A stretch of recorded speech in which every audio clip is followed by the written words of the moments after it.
Hello everyone, welcome back to my channel. তোমরা কেমন আছো? আশা করি ভীষণ ভালো আছো। সকাল সকাল আমি কিন্তু মেয়েকে আগে ড্রয়িং ক্লাসে দিয়ে এসে বাড়িতে এসে সমস্ত ঠাকুরের আয়োজন কমপ্লিট করেছি, মানে বসিয়েছি।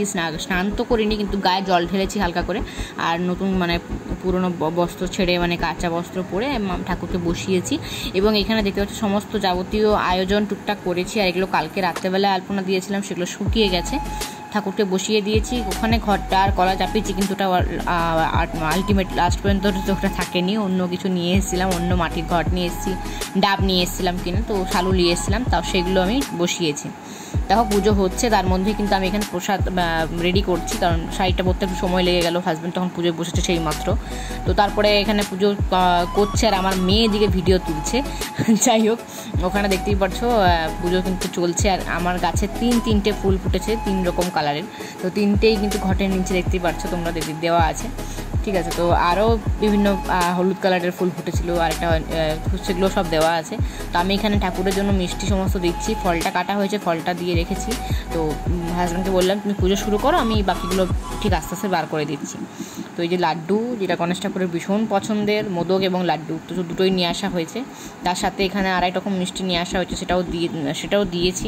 তো দেখতেই পাচ্ছ তোমরা। আরও একজন পুজো দিয়েছিল, মানে ওর বাড়ির যে মিস, সে পুজো দিয়েছিল। দেখতেই পাচ্ছ ওখানে মিষ্টি আর ফল রাখা আছে রেডি করে। তো সেখানে তোমার ওই পুজোটা দিয়েছিল, তো সেই ওদের নামে পুজোটা হলো। চলো বাকি পুজোটুকু কমপ্লিট হয়ে যাক, তারপরে তোমাকে ভিডিও দেখাবো আমি। আমার মেয়েও কিন্তু বসেছিল, স্নান টান করি ওকে বসিয়েছি। ও কিন্তু ঠাকুরের পুজো দিয়েছে ঠাকুরকে, ঠিক আছে। তো প্রণাম করেছে। ভেবেছিলাম এই ব্লগের মধ্যে 3টে অ্যাড করে দেবো, কিন্তু ভাবলাম না, একটা করে অ্যাড করি, কারণ এখন ভিডিও করার মতো পরিস্থিতি নেই, সেরকমভাবে ভিডিও করতে পারছি না। কিছুদিন আগে আমার ছিল চেক আপের ডেট, তো আমার সেই ডেটটা মিস গেছে। তো ভাবলাম আজকে একটু যাই, আজকে হাজব্যান্ডের সেরকম কিছু ডিউটির চাপ নেই, তো ভাবলাম তাহলে চলে যাই। আজকে দেখাবো, তো আজকে সন্ধ্যাবেলায় দেখাবো। তো দেখা যাক কখন কি যাওয়া হয়। মেয়েকে নিয়ে যেতে হবে, কারণ মেয়ে আজকে টিউশন যাবে না। তো দেখা যাক কি হয় না হয়। মেয়ে এখন এখানে অঞ্জলি দিচ্ছে, পুজো দিচ্ছে আর কি। তো এখানে গণেশ ঠাকুরের খুব সুন্দর সাজানো হয়েছে, দেখতে ভালো লাগছিলো গণেশ ঠাকুরটাকে। আর এখানে কিছু মেয়ে তুলেছে, কিছু আমি তুলেছি। এই ভিডিওটা যেন আমার তোলা। এই দেখতে হচ্ছে যে এখানে ডাবটাও কিনে নিয়ে এসেছি, ঘরটাও কিনে নিয়ে এসেছি। তো এই গণেশ ঠাকুরটা ভাবছিলাম এবার বিসর্জন করে দেবো, দেখা যাক হয় কি না, এখনও কোনো ঠিক নেই। তো এখানে প্রসাদগুলো রাখা আছে, তো সমস্ত প্রসাদ এখানে পুজো হয়ে গেছে, পুজো কমপ্লিট হয়ে গেছে। তো পুজো কমপ্লিট হয়ে গেছে, এবার প্রসাদ খাবো, কারণ এখন অনেকটাই বেলা হয়ে গেছে। আবার মেয়েকে আবার নিয়ে গিয়ে সুইমিংয়ে নিয়ে যেতে হবে আর কি। দেখা যাক কত কী হয়, কতদূর কী হয়। আর ছবিটা শেয়ার করে দিলাম। আমার চেক আপের ডেট বলতে, আমার ইউরিন ইনফেকশন যেটা হয়েছিল, সেটা চেক আপের 1 মাস পর ডেট দিয়েছিল। আমার ডেট মিস হয়ে গেছে, মানে আমি যেতে পারিনি। তখন হাজব্যান্ডের হাতে মানে অ্যাক্সিডেন্ট হয়ে গেলো, হাতে চোট পেলো, তারপর থেকে আর যাওয়াই হয়নি। তাহলে আজকেই যাবো, ওই জন্য দেখা যাক কী হয়।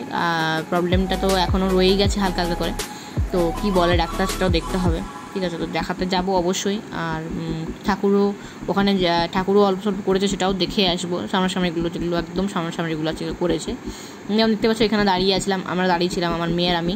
আর এখানে আরতি চলছিল, তো সে দাঁড়িয়েছিলাম আর কি এখানে। আর ওদিকে আমার হাজব্যান্ড হচ্ছে তোমার ওষুধ নিচ্ছে, ঠিক আছে, আমার জন্য।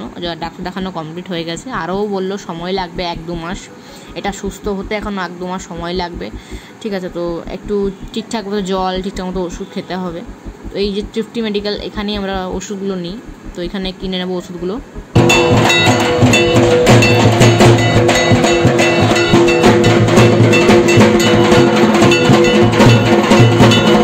বাড়ি ফিরে এই যে খাবার করে নিলাম, তালের লুচি এবং ওখানে সুজি, ওই ঠাকুরের মন্দির যেখানে দাঁড়িয়েছিলাম ওখানকার সুজি দিয়েছিল, সুজি দিয়েছিল। লুচিটা খেতে পারিনি, কারণ প্রচণ্ড ডালডা দিয়ে তৈরি আর কি, একদম শক্ত হয়ে গেছিলো, খেতে পারিনি। আর পনিরের তরকারি করলাম। সুজিটা নিয়ে নিয়েছিলাম আমি, আমার হাজব্যান্ড দুজনে। আর আমার মেয়েকে দেখো এখানে ধুতি পরছে, ধুতি পরছি আমি, গামছা দিয়ে নাকি ধুতি পরে। যাই হোক, ও এখন এখানে ধুতি পরুক, ঠিক আছে, ও খেলাখেলি করুক। আর এদিকে ঠাকুরের সন্ধ্যাবেলা এসে সন্ধ্যা দিলাম। একটু লেট হয়ে গেছিলো, কিন্তু তাও সন্ধ্যা দিয়েছিলাম এসে পরে।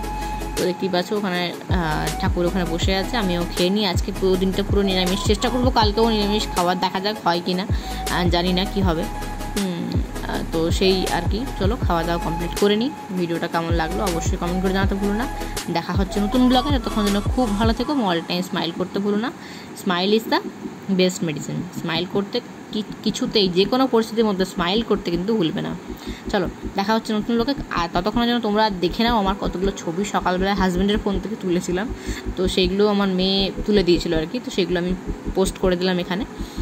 চলো আবারও আর কিছু বলার নেই, আবারও বলছি যদি ভালো লেগে থাকে ভিডিওটা অবশ্যই লাইক করতে ভুলো না। নতুন নতুন সাবস্ক্রাইবার বাড়ছে, ভালো লাগছে দেখে, আমার ভীষণ ভালো লাগছে, ভীষণ খুশি আমি। সবাইকে ধন্যবাদ, অসংখ্য ধন্যবাদ আমার চ্যানেলে যুক্ত হওয়ার জন্য। Thank you, bye by.